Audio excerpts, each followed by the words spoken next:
the problem is with Aatrox getting into the muck, Ahri and Vi to the back line, if you take out any of these carries, you just immediately handicap Team WE. Sets come through.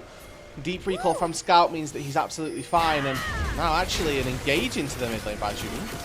And the teleport's coming in as well, but Monkey is here. They're ready to hop on the target. All right, we're going to see cooldowns burnt by Chorus, and that means the Charm's going to go down onto Monkey. They're going to go all in for him with the flash for flash. Means that he's in trouble, and it'll be first blood going over to Scout. Vampire.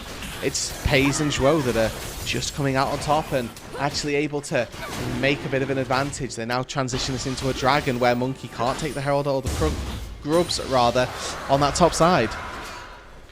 Already this transition into the mid lane has come through. Scout lands a quick charm and an engage from Vampire. Uh-oh. Oh, he's fine. Unbreakable. But, yeah, but he's down. Lost a lot of HP. That's tough early. Lots of posturing, and Scout, second charm here we lands. go, Vampire making the not play on the gonna Scout, but Scout's able to slide away, and here's the turnaround, and they've got everybody with every single ultimate. JDG just keep WE enraptured, and even a cleanse by Taeyoon at the end of the play. Zhuo going to try to land these slows on the Vampire. Here's the turnaround. The Paze will wisely back off.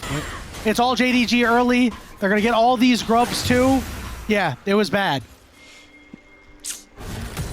Of JDG players, obviously with this tier 2 boots pit stop, Paze not quite there yet. Oh, he's on a ward. He had no idea. It's a solid ultimate to try to keep Shun away, but it's not going to do a damn thing. It is another kill for JDG. Ideals about how they want to play out the match, and it costs them here. It's really disappointing to see that they played so well, so significantly better than JDG in the first game. When you look at this second game, and it's like a different set of players has loaded onto the Rift. It's, you know, Monkey 0 and 3, and now they're looking for this fight.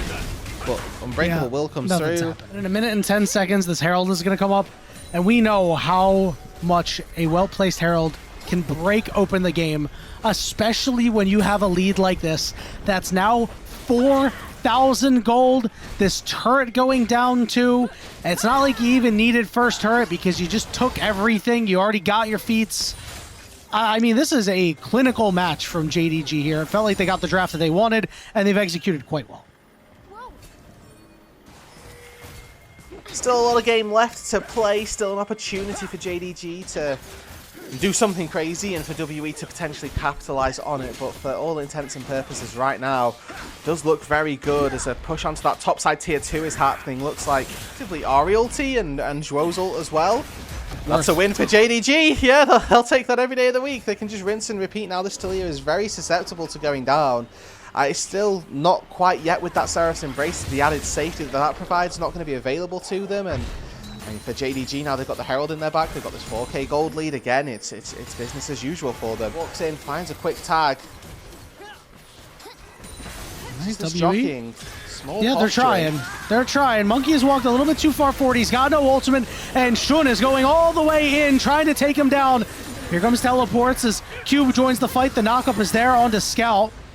Let's see if he fishes for another ult and a charm, but it looks like they'll just wait and wait for Cube. Cube gonna buffer there, so he'll be able to get out, but the dragon is still JDG's. Yeah, a really good buffer by Cube actually keeps him alive, but again, it's a very small silver lining in the context of the game where it's another find from JDG. This time it's Paze. Chain of Corruption from Fog of War catches Monkey off guard, and no amount of present guarding keeps you safe when you get cease and desisted, and double stuns come through, knockups off to the back of it. So really solid sequence of events on the JDG AD carry. Once again 4-0 on this Varus, who, looking at how well he's going to be able to tear through some of these tanks. Not over, but it's not looking good.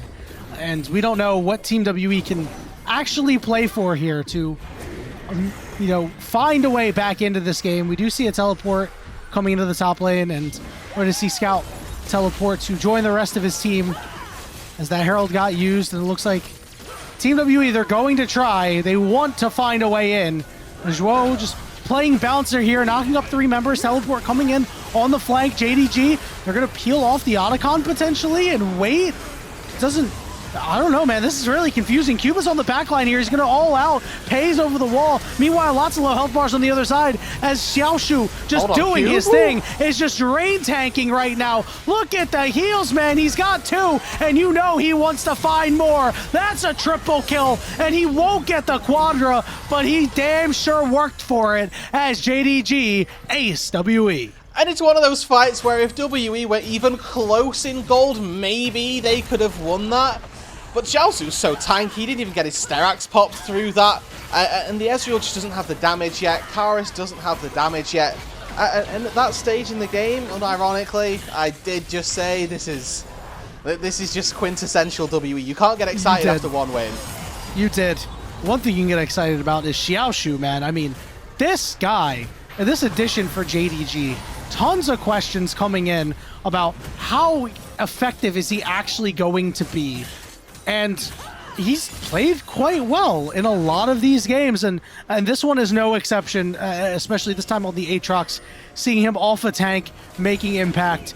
Yeah, his team's way ahead, but, you know, he's showing up. He's doing his thing. Picture in picture there of how that pick ended up going through. It is Scout on the Ahri looking to this time they found Scout. Yeah, they hit him with the combo, but the problem is it is far too little and way too late. They are going to run over Team WE. The all-out is there. They knock up Shun, but he does manage to get out of turret range here. True Shot Barrage not actually going to do anything. There's the root going down on a Monkey. He will fall shortly as Shun once back in. He's going to heal up. The turret's going to fall. And Xiaoshu just tanking on the front line as best he can. His Pays ended up dying there after the knockup from Cube. It's not clean from JDG by any means. A good knockup from Cube and some good little skill shots in from Taeyun as well. WQ did land at that stage. Probably means that they don't get Soul here without their Varus, which, again, is just a little bit of them reaching a little too close. Karis doesn't have teleport, so as long as Taeyun can poke and prod away... Charm goes down. Damn, Cube is dead. Vampire's dead. Xiaoshu is massive. Scout on the chase along with Shun. Yeah, man. Yanni, they will in fact get the soul. I was wrong. Yeah, you know what? Honestly, turns bro, out, I think that even with Pays dead, they still have more gold out on the field than WE do with all 5 members. Yeah, it's kind of disgusting, not gonna lie. It's an 11k gold lead right now. Was there really ever any doubt? Yes, there was a lot of doubt, but... Instead, I think they're going to grant clemency to the cow. It's okay, buddy. You'll be just fine, Mr. Cow. Hello! All right, we're going to get some damage onto Scout here. He's gone golden, but Shun on the backside trying to deal with Karis here. Multiple teleports coming in. Monkey frontlining, doing what he can to try to kill Pays, but that's not going to happen in any world. Cube is now desperately trying to run away, but he's mired in the muck of multiple members of JDG, and we're just waiting for them to mercy kill Team WE. Yeah, and you can see the range that Taeyun has to play at. It's at the edge of his own skill shot, so it just looks like he's missing all the time. But if he gets any closer, he just gets killed by Scout, or killed by Jun, or tagged by a Winter's Bite from Zhuo, and then chased down off the back of that. So, not really anything that these WE carries can do when their front line gets melted by a 2.5 item Varus, 2.5 item Ahri with 10 stacks on a Dark Seal. Games where it's like, wow, they are pretty dominant. Maybe not this dominant, but pretty good, and they look like a team that can do some damage, but I look back at how they established this lead, right? So the WE carries had rough laning, I think, right? Like their lanes didn't go well. They were all down 300 gold before anything actually happened. Then they were fighting with a composition that really couldn't fight that early. That's the fight that WE elected to take, engaging onto Vampire, or Vampire engaging of all people onto an Ahri. Yeah, that was when you knew. Out. Basically, the point is, it was self-inflicted by WE. It was. It wasn't JDG winning the game. It was them just being handed one. Yeah, JDG have been known to punish a mistake or two. We're going to see a double knockup. Pays is going to flash out. This might be the last one as Vampire is going to fall. That inhibitor is going to fall too. And Xiaoshu is just ending the world of Team WE. And everybody is shoved back into the fountain, dude. The Nexus turrets are under siege. It is over. It is merciful. I'm reminded of the VTuber 06 or 072 031 051. Tough game for Team W. These were some of the best highlights from today's matchup. Which moment was your favorite? Let me know in the comment section below. This is OP, and I'll see you tomorrow. Take care.